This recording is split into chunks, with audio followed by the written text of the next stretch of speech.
sometimes the potential, their voice is their power. The potential is actually way beyond what they can see. That's why we are really gung-ho in getting all these stage opportunity for our students.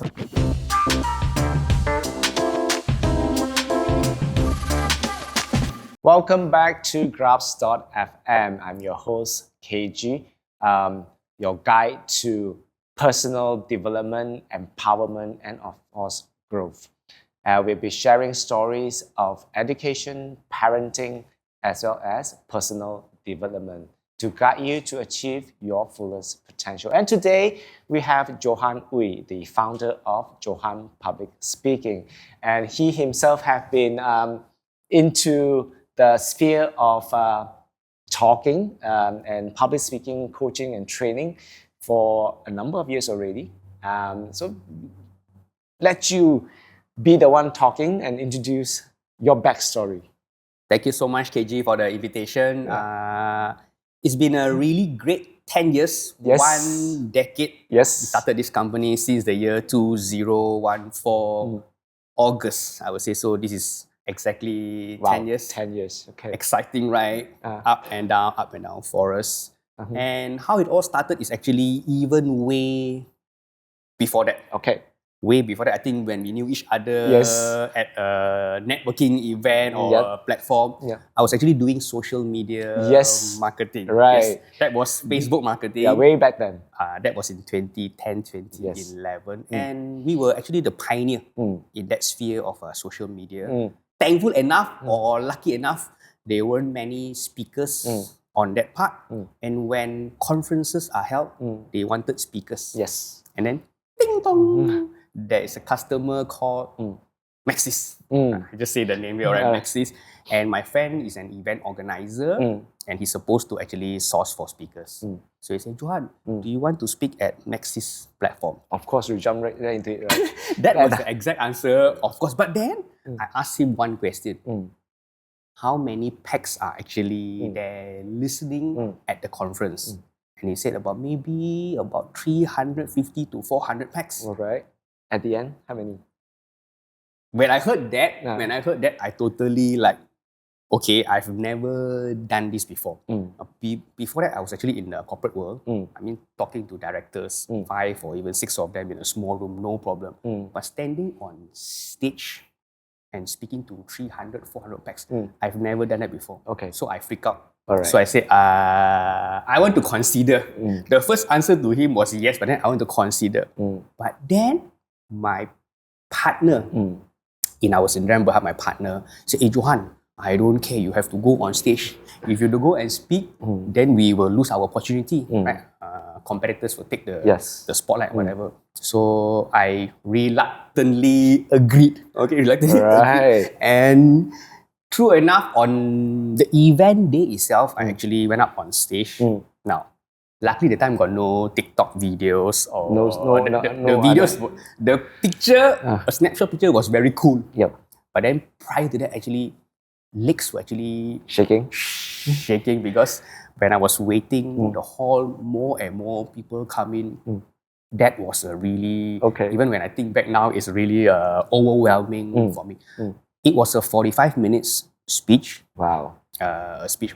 Then of course 15 minutes Q&A. Then after the whole event, actually Maxis gave rating to speakers. There were 4 speakers and I got the lowest. Nothing shy to tell about. But it's a good thing. It's a point of improvement. But then there was one big question mark. I was asking myself, why on that day of the event, when it's an actual presentation, why is it a live event plus it looks like a practice session to me, at least to me. That means the question was, why didn't I have a platform to practice, to enhance, to hone with that crowd? Okay. So that was where we started Johan Speaking Academy to not only provide the skill and also know-how, but also the platform for kids to practice and present. So it was like, it became another business. Was it like that, or was it? Not so fast, not so fast. I was lucky, even though I got the fourth rating among the other 4 speakers. But then I was given a second chance, third chance, fourth chance, fifth chance by Maxis. So we went on the nationwide roadshow. Alright. But then, of course, maybe we were too early in the curve of social media. 2010, 2011. Yep. So the company has to close down for some matter because my partner also has his family to take care of. Yeah. That's why we parted ways. That is where the idea of starting this academy then only came about. Yeah. Alright, that's an interesting backstory. Yeah. I didn't get the gist of it way back then. Now listening to it, okay, during the transition, from a very business and then dealing with kids, how was it for you? It wasn't easy. There were no benchmark. I checked around even on website. There were actually classes for English, classes for enrichment, whether it's piano. All these are really good, art and football and all these things, sports. Particularly for public speaking, there weren't any. It was tough in a way. There were no reference to be made. Okay. Some, yes, ad hoc kind of workshop. At most, it's like how to do storytelling. That about it, right? Not really like full on public speaking program. Yep, precisely. Yeah. That's why we started to test the market too. In August 2014, we tested market. We did one workshop, just one day, one and a half days kind of workshop. Yeah. And then November, we also did another workshop. And December also we did another workshop. That was when then the parents asked, Johan, what's next after this 1.5 days? What's next? Oh, that means that actually The demand okay. is there. So we built upon the modules, we test market, and dealing with kids is totally a whole brand new ball Yeah, game. because you didn't at that point in time you didn't even have experience dealing with kids, right? Yep, don't have. Yeah. And then you're starting from at what age at that time? Primary school students, 7 to 12. 12. All right. Yep. All right. We don't want to go too low because maybe we can't handle them. Yep. So that's Okay. where. Now, jump to 10 years after. Now you have gone into franchising model, having presence in multiple states within Peninsula. Give me a bit of how did that transition, from just having your own center, and then I think from there on you also license out to other facilitators, and now moving into the franchising model. Break it down with that journey. Okay, in 2014 when we started. After that, of course, 2015 we had our modules, and me and my wife, the co-founder Cherry, we thought we can actually empower even more lives. So of course we have our students in our center in Taman Tun. Then the idea came about was at the middle or towards end of 2015, we had a few phone calls. So the phone call, Johan, yes, we are actually an owner of a kindergarten or enrichment center. Would you like to actually come over to our center to teach our students? Okay, that was not bad. All right, then I said, but then the schedule for us, we were actually quite full on the weekends, right? Yeah, most of the enrichments will be packed on weekends, right? So then we are in that field, so our weekends are gone, right? And that's the. So how do you then manage? Yeah, so when you say I can't actually go over to your center, so sorry. The conversation stopped. Then the same person called again. Why not? If you can't come over, we come over and then you teach us how to teach. So another path just open up. You teach us how to teach. Then of course, then I will say, okay, let me think about it. Then I put down. Then I was considering, teach you how to teach. What was my answer to them? What do you think? Okay. At that time, I said, wow, all my skills 傳出去 already and go out already. How? Oh, that is why. Then I called back. I said, no, we are not ready. I rejected politely in a way.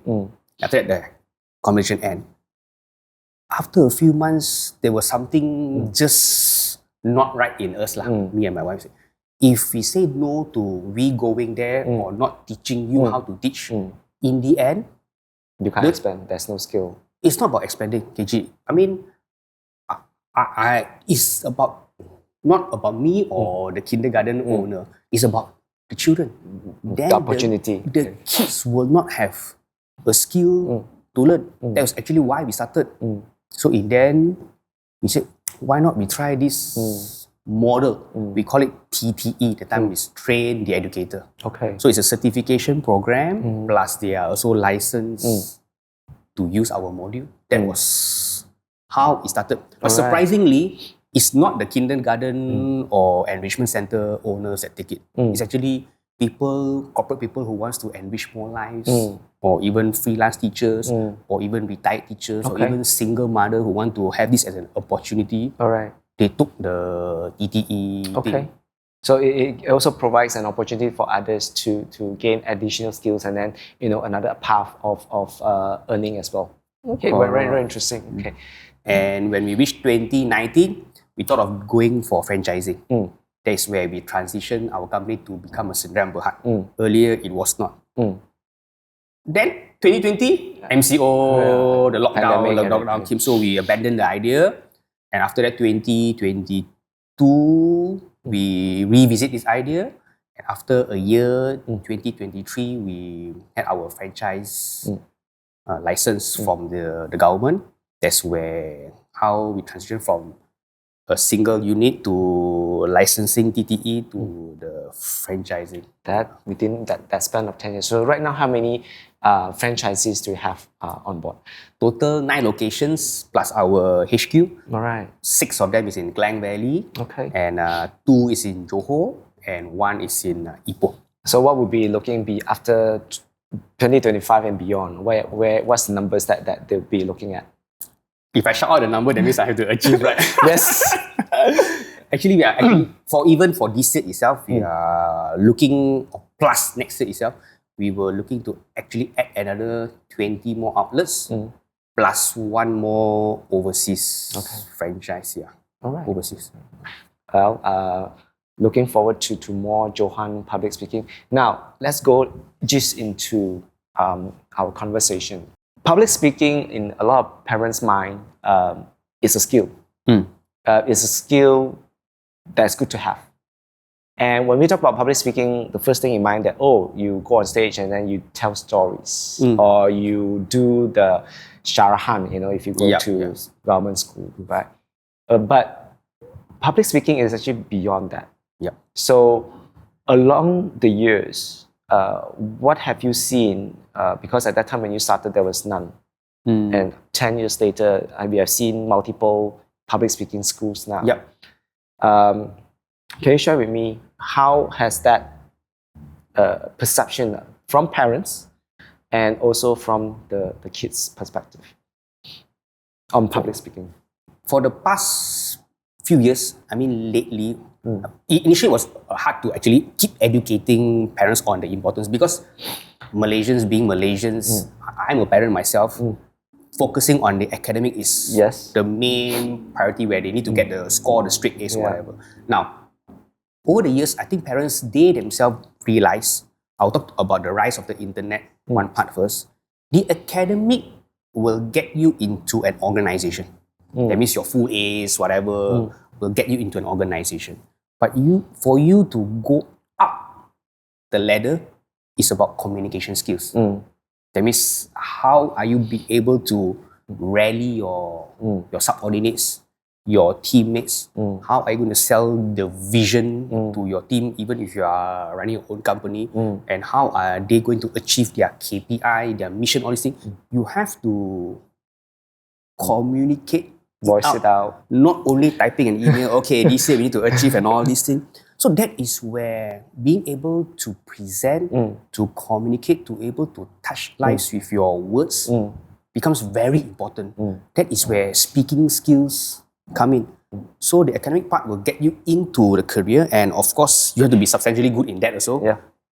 but the communication is the one that actually gets you up. Now, that being said, parents, they themselves are actually either in employment or even they are running their own business. They see that importance.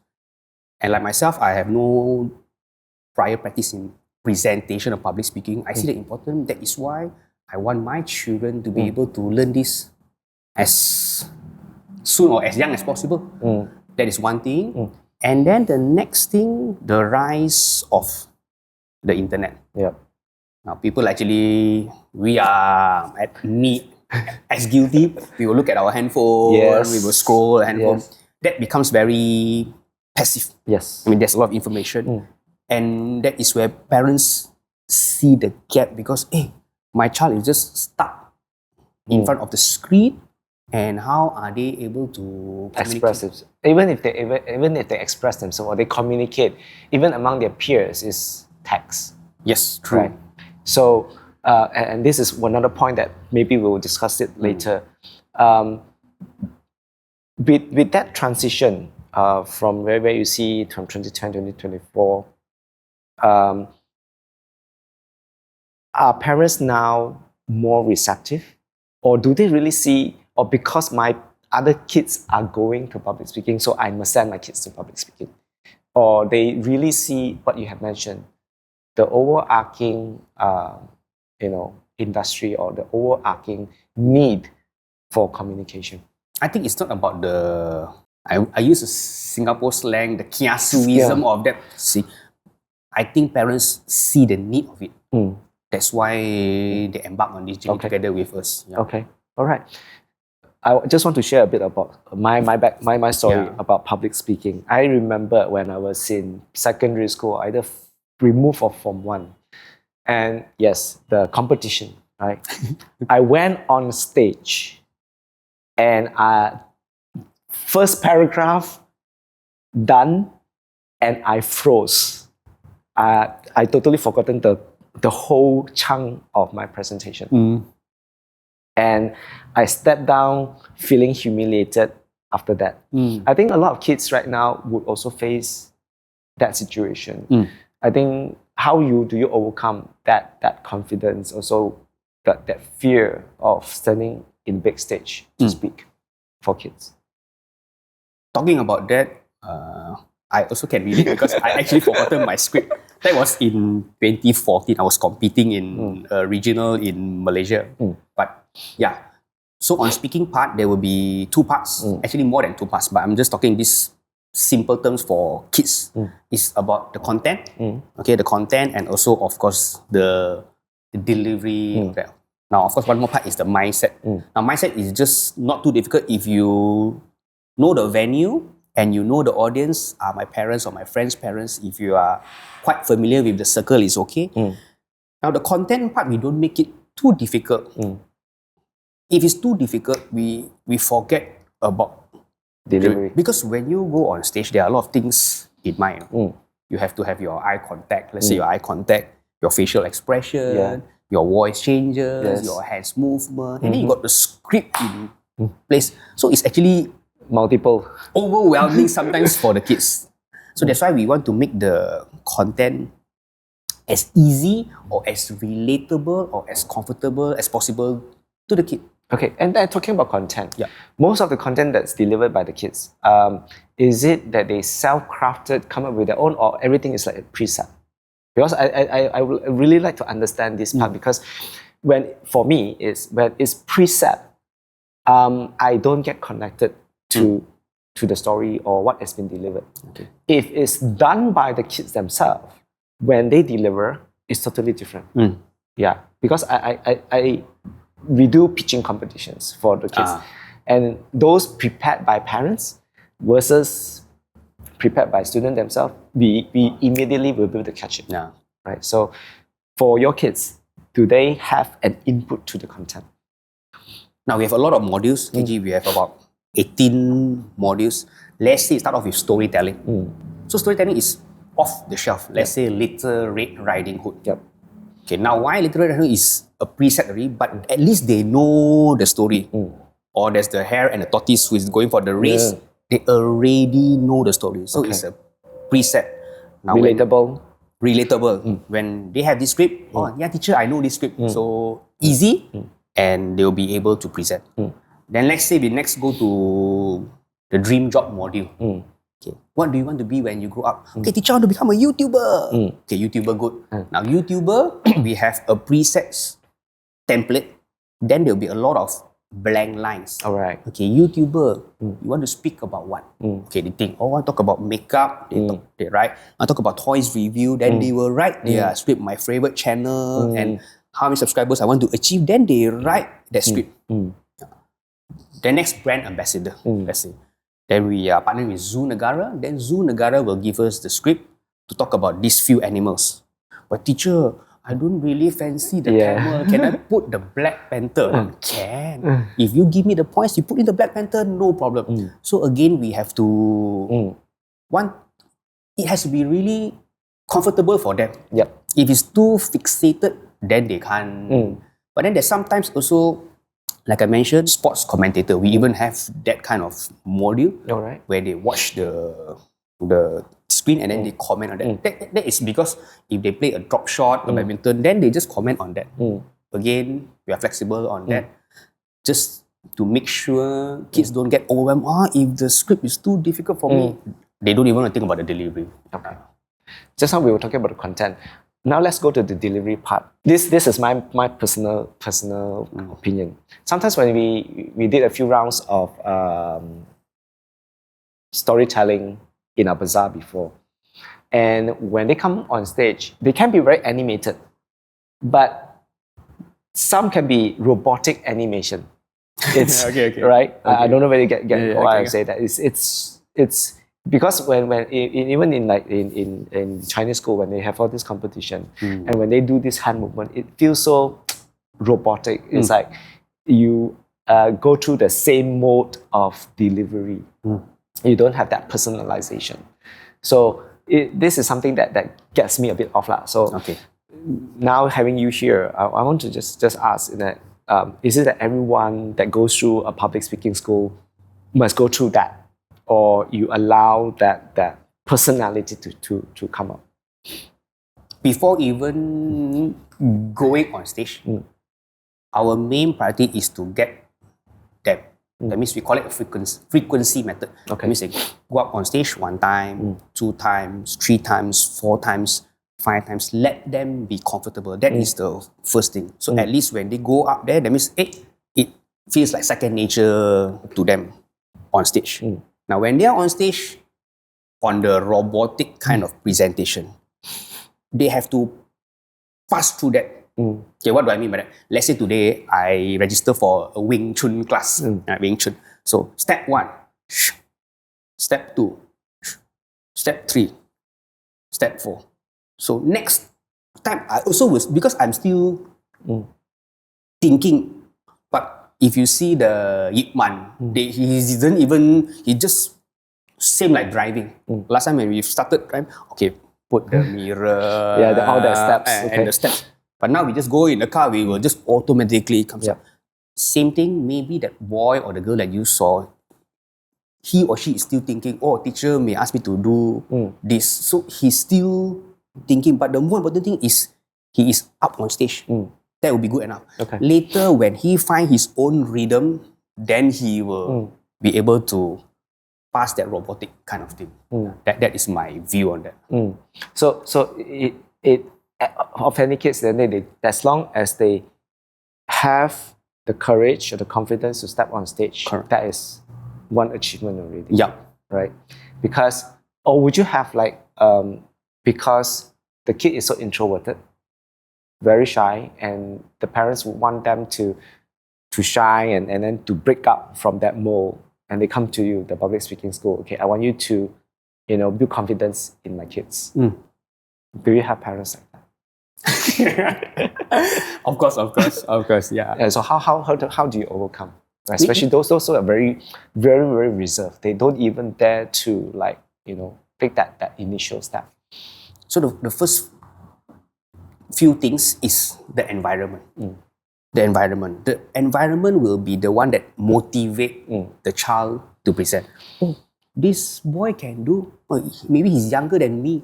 He can go up on stage. Hey, this girl can do. Then they help each other. They will support and help each other. So the environment, one, is very important. Second, the teachers or the educators, they themselves have to be really down to the level of the kids to be able to present. Then, supportive. The whole thing is actually to support that person to go up. Plus, the script have to be easy for them to achieve. So that's why when parents say, "Oh, my child can or cannot," we have done this to thousands of kids. We have seen, I think 99.99% success story can be done. Most importantly is the parents have to be supportive and cannot say the word shy, afraid. He is like the mouth is closed and all these words in front of the child. So that's a very important point to note for parents, because most parents my kid are very shy one. So that's where the trigger is. Yes. And so in the child's mind, it's like, oh, I'm shy, right? I'm reserved, but in essence, or he himself is actually not like that. But it's already preset by the parents themselves. But would you also have overzealous parents as well? Say, hey, my child can one. Talking about that statement on the shy, I learned through experience also myself. So there was once, just go back on that before the over enthusiastic parents. There was once a boy, I think about 5 plus. I don't mention his name. The parents, in good faith and good heart, of course, when she sent the boy, "Johan, can you help me with my shy boy?" So it was actually right in front of 3 of us. Then after that, of course, she left the venue. And that was the first lesson when I asked him to actually come up on stage just to tell his name only. He's sitting there and said, "Teacher, I don't want to come up." And I said, "Why?" "Because my mommy said I'm shy." Just by that word. And throughout the weeks, somehow or rather magical, we found out his gift is actually remembering flags. He can remember the country flags even more than me. Okay. Right. So at the end, the presentation was at Evolve Mall, Aradamasara. I can still remember he presented. There was a board where they plant the flag, and it was impromptu. The MC just took the flag, he would just name the flag, and he was standing on stage talking about that. So right now, if parents suddenly want to tell me, "Johan, my boy is..." I said, okay, we talk one side without the kid actually listening. When they want to say the word shy or afraid, I will actually pull them away. Okay.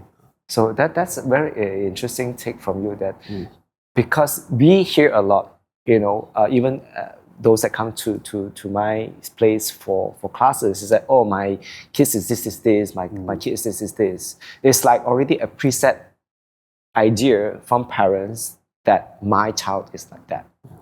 Okay. So that's not only on public speaking, KG. Even for studies per matter. You see, that boy is so smart. You are when you talk the comparison, this kind of thing to your child, you use it as a motivation instead of that means you are actually demotivating, stupid or whatever. Yeah. Then that words will actually anchor into their mind. Okay. And right.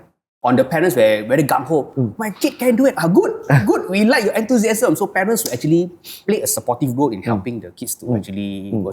When my daddy is so supportive of me and say I'm good, I feel good myself. So there's an additional boost the confidence. Yeah. You also as a corporate trainer and dealing with working adults, where do you see right now in terms of the level of communication skills by those maybe after universities, young working adults, and versus when you're dealing with younger kids?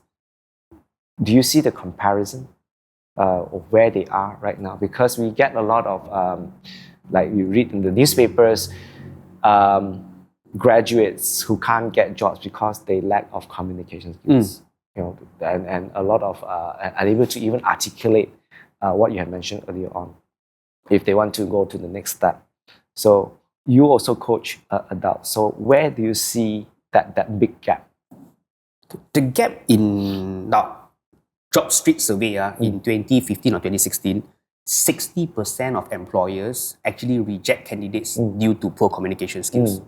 That means if 10 person goes in for an interview, normally 6 will be rejected because they cannot present themselves. Now, it may be the schooling system or the family system or things, but maybe in the urban area, we don't see that as much. But as you take the whole in the country, that is where the numbers come in, 60%. Now, lately, the numbers, I don't have the numbers itself, but I don't see the improvements because during the lockdown that happens, some kids are not even able to go to schools or even the kindergartens are closed down. Now, the gap is actually huge now. Schooling system may not be able to give them the platform, but once they pass the age of even 15, 16, 17, where the beauty comes in is on the whole landscape of work or business right now. Now, let's say I'm a boy, okay, I want to make a bit more side income. What can I do? I have to be able to present in front of video camera. That is the beauty where, if now I want to cari makan, I need to do a Facebook Live and talk about a product. So I'm forced to speak in front of a video camera. Sometimes you think that is easy, that may be even more tougher because it's recorded and it's on the screen. So the landscape of the work actually helps to boost up the communication skills by being then able to present in front of video camera. Now, we cannot say, this kind of style of presentation is not so good. Example like Uncle Roger, hiya. But this kind of lingo people actually like. And they get engaged. So that is their style. Now the gap is there in the schooling system, but I believe when they are out there, they know the importance already. And they're speaking in front of the video camera and people are actually still looking. That is where it can help to elevate a bit. But again, how many influencers or how many people are speaking in front of live, that is another number. But at least it may push them, push the numbers up. But even then, going for interviews, you can't articulate, but therefore you can't even enter into that company, like you said earlier on. What can parents now do, other than, just send you to public speaking school, you enhance your skills. What can they do at home to help the kids? At home? Yep. 2 quick tips for parents who are actually watching. One is, if the kids are younger, take a book, read aloud. Stand up and read aloud. The kids or the both. If I'm a parent, say, need to, you do need. Then parents say, why you don't do? So parents read 1 paragraph, kids read 1 paragraph. Read 1 paragraph, read 1 paragraph. Then next step, maybe people don't use newspaper, but you can just buy 1 newspaper, right? Again, go for bigger topics. Because when newspaper, but of course positive news. They have sports, they have world, they have gossip and all. Same thing, read. Go 1 step further, which is the second step. Look at the topic without reading and say something. Let's say it's like their own your idea of your own idea of that particular topic. Correct. Instead of just announcing the news, let's say yesterday was heavy rain, non-stop for 3 hours. Then there will flood in actually Setia Alam, Shah Alam, the curve. So flood causes massive jam. So this is your impromptu topic. So maybe your views is on how to mitigate this problem. So that is where the second phase comes in. It's very interesting. You can do this every other 3 days, 4 days. Let's go back to the first step. The reading aloud, what does that do? It practices you to actually throw your voice. Now, let's say I got a presentation tomorrow, 1 hour. So I look at my PowerPoint, I just present and I'm still in my own voice in my head. I didn't actually hear it. But if you stand up and you practice yourself and click in the PowerPoint and you present, you throw your voice, you can actually hear your voice. Sometimes you may be gasping for air. Some sentences is maybe too long. You need to cut short and put a full stop there because you need to take a breath. That is where the practice comes in. That brings me to another point, which is when people speak, they don't like their own voice. Where did that come from? Because it's like, oh, my voice are not nice. I can't really speak. So where did that come from? Interesting, because you have to be able to accept yourself. You are who you are. So of course there are a few. You have to pass through that barrier, I would say. You are your own uniqueness. Sometimes the voice that you actually hear might not be the same sound the next person hears, Yes. So that's why a lot of times when people listen to their own recording of their own voice, I sound like that. So they felt, what's that voice? So it brings me to another part, is that it feels there is the certain lack of acceptance of self, that it also leads back to the self-confidence, that motivation inside.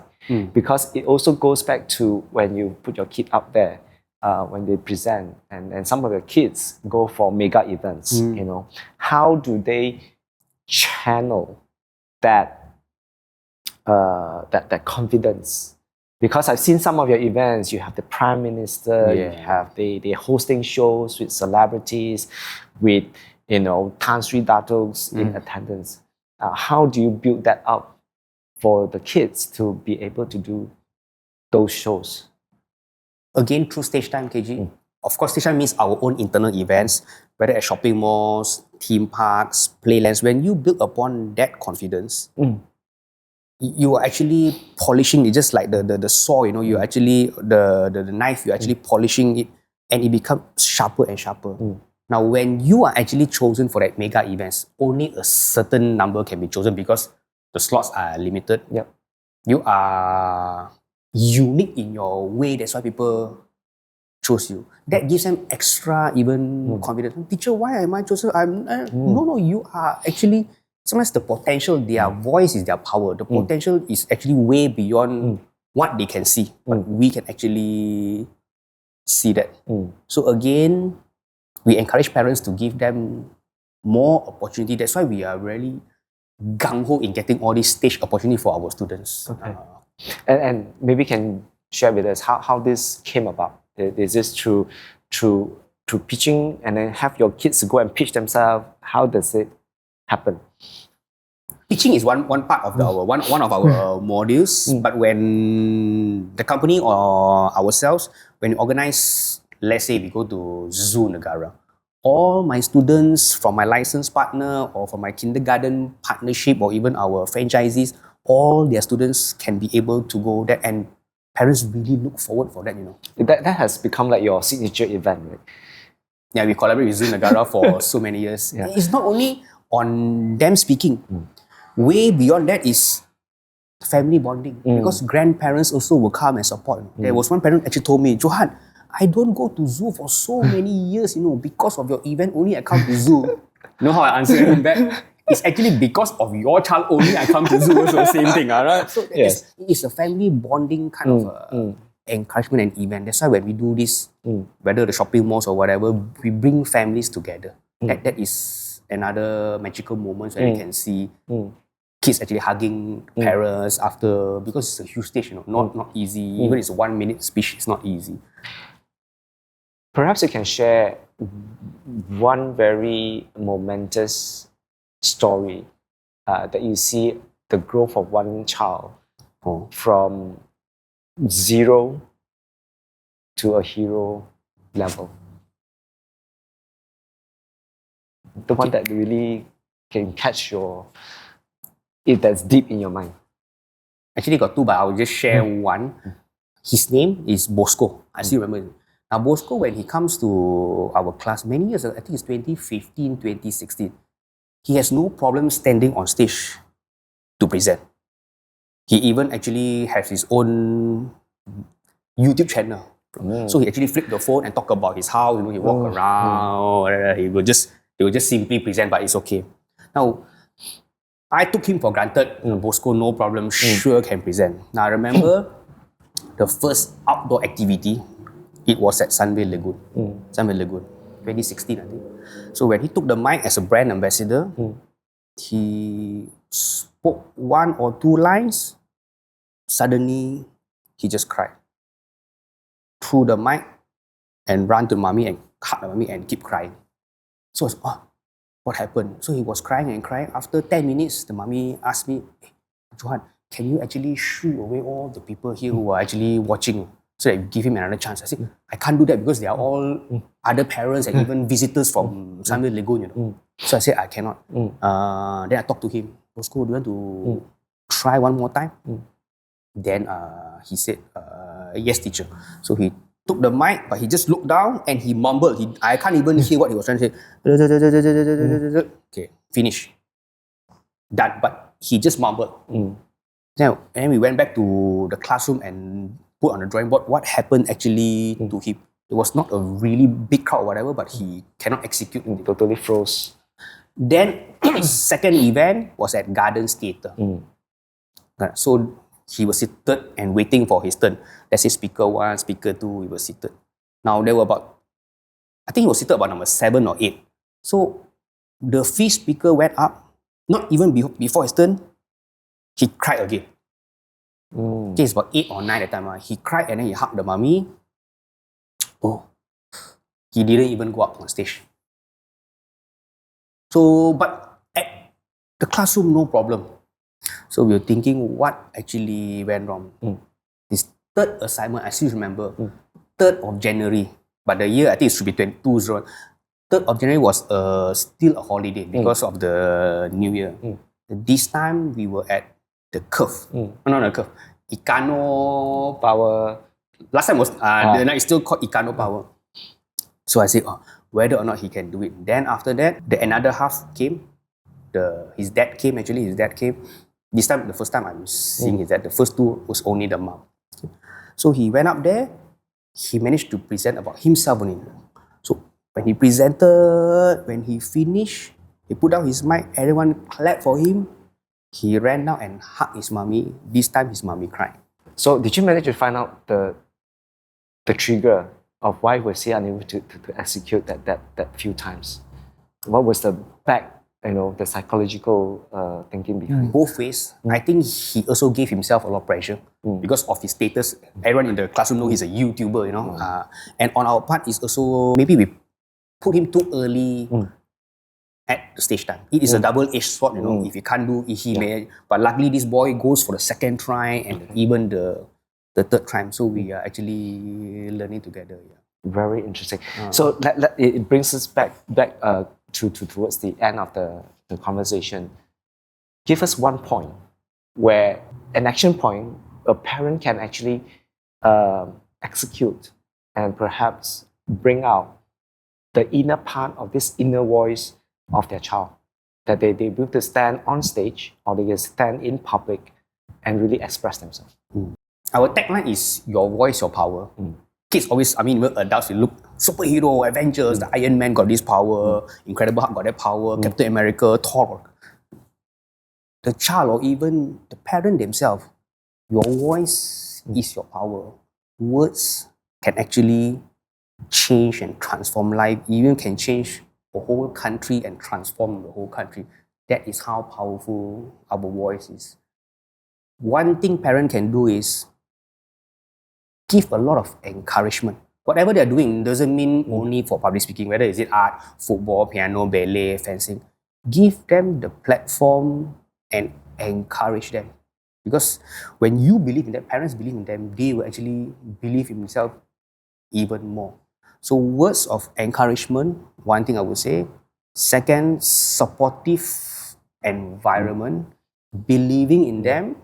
And of course, one more, if relate back to public speaking, just do the simple exercise of reading aloud. Not only improving the kids, KG, they will even improve the parents themselves. And do the impromptu where now you just flip, see the topic, talk about the topic. Sometimes do a challenge, who can even speak longer.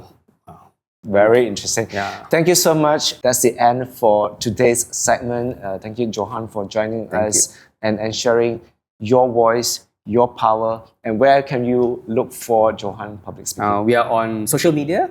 Of course, website is johanspeaking.com. Social media, you can just Johan Speaking Academy. Yeah. So parents and kids, practice your voice. It is your power. That's all for today. Myself, Kam King, And I'm Johan, Johan. and Grass.fm. Thank you.